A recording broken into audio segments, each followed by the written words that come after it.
Primer concilio Letrán, 1123. Es el noveno concilio celebrado por la Iglesia Católica y el primero de los celebrados en el Occidente. Fue un acuerdo entre el Papa y el Emperador, que había causado satisfacción general en la Iglesia por poner fin a la coacción arbitraria de los beneficios eclesiásticos por parte de los laicos. Restableció la libertad de las elecciones abaciales y episcopales. Separó los asuntos espirituales de los temporales y ratificó el principio de la que era la autoridad espiritual solamente podía emanar de la Iglesia. La emoción causada por este concordato fue tan profunda que en muchos documentos de la época se menciona como el principio de una nueva era. Para confirmarlo solemnemente y siguiendo el deseo del arzobispo de Magnusia, Calixto II convocó un concilio general que fueron invitados todos los obispos y arzobispos de Occidente. 300 obispos y más de 600 abades se reunieron en Roma en marzo de 1123. Calixto II lo presidió en persona. De este concilio no se conserva las actas ni otros escritos de las deliberaciones, pero sí se conocen los cánones de este concilio. Son 25 en total, que remueven en parte decisiones anteriores. Se renovó la observancia de la tregua de Dios, que había sido proclamada en el concilio de Clermont en 1095. A los cruzados se les concede indulgencia plenaria y se les asegura protección a sus familias y sus bienes. Se prohibió el concubinato de los clérigos y se prohíbe a los sacerdotes y monjes casarse o tener concubinas. También se prohíbe que tengan en sus casas mujeres, excepto si son aprobadas por los cánones antiguos. También se determinó que los monasterios y sus iglesias estuvieran sometidos a los obispos. Finalmente se leyeron en público los documentos del concordato de Worms, para que los asistentes les diesen una ratificación oficial. En el concilio también se canonizó el obispo Conrado de Constancia.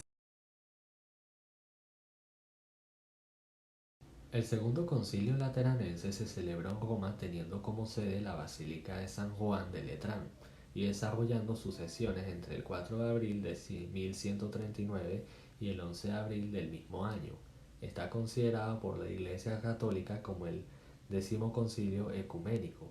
Fue convocado por el Papa Inocencio II con objeto de ratificar la condena del antipapa Anacleto II, y a él asistieron alrededor de 1000 participantes que promulgaron 30 cánones, en los que se trató sobre la simonía, la usura, falsas penitencias y sacramentos, decretándose que los obispos y eclesiásticos no debían escandalizar por los colores, la forma o la extravagancia de sus ornamentos, por lo que vestirían de forma modesta.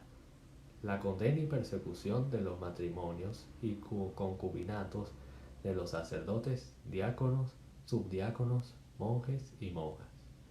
La excomunión a los laicos, quienes no pagasen los diezmos a los obispos, o no cediesen a estos últimos las iglesias cuya posesión tuviesen retenidas, ya porque fueron recibidas de manos de los obispos, u obtenidas de príncipes u otras personas. La fijación de los periodos y duración de los armisticios de Dios. La condena de la usura.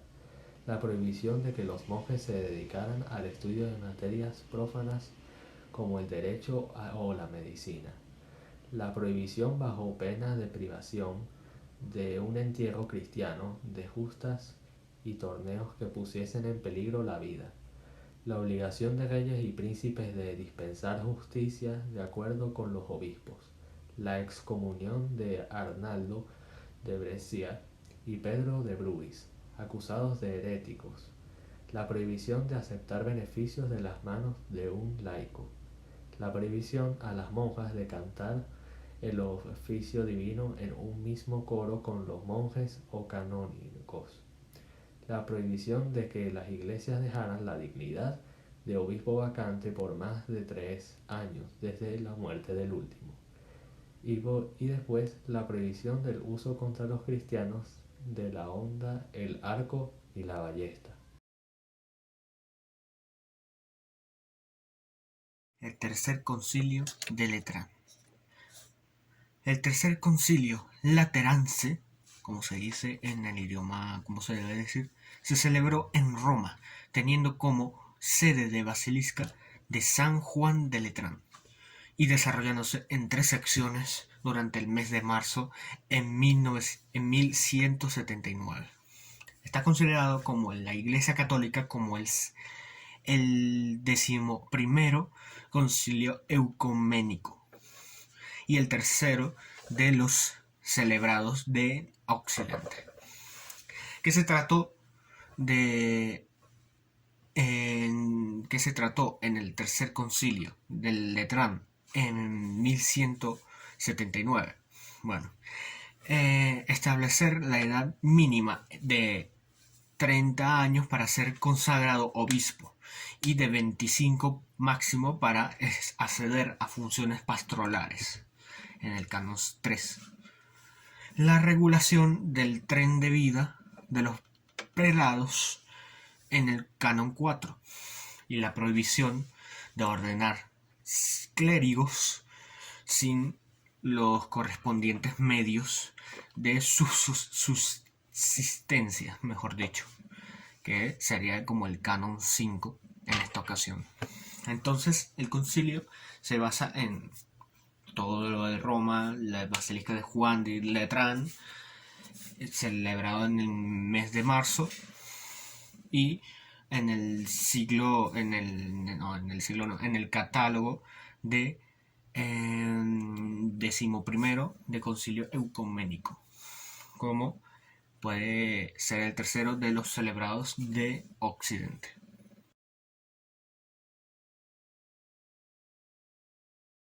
El Cuarto Concilio Lateranense comenzó en 1215. Fue convocado por el Papa Inocencio III para tratar temas relativos a la fe y la moral, aunque la mayoría de los historiadores apuntan a los intereses políticos y económicos del Reino de Francia y del Papado, sobre todo en la condena de las herejías de los albigenses o cátaros y de los valdenses.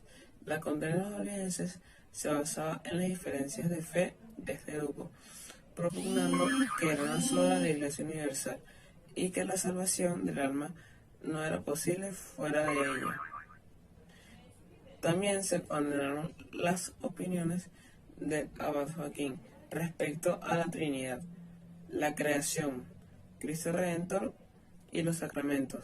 Finalmente, el concilio rehizo y fijó la legislación canónica referente a los impedimentos matrimoniales e impuso a los fieles la obligación de la confesión anual y de la comunión en Pascua.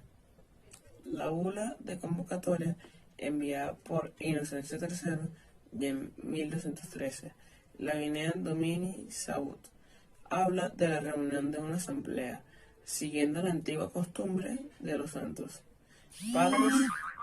Se deseaban alcanzar 2 objetivos: de un lado, extirpar los vicios y afianzar las virtudes, suprimir las herejías y fortalecer la fe, y de otro, apoyar a la Tierra Santa con la ayuda tanto de clérigos como de laicos. En resumen, afianzar la reforma y promover la cruzada. Inocencio III desea que el concilio fuera auténticamente ecuménico. El número de participantes fue, en efecto, impresionante para aquella época: más de 400 obispos de la cristiandad latina, incluidos los países más jóvenes, más de 800 representantes de distintas órdenes religiosas y los embajadores de todos los príncipes de numerosas ciudades. No se consiguió, sin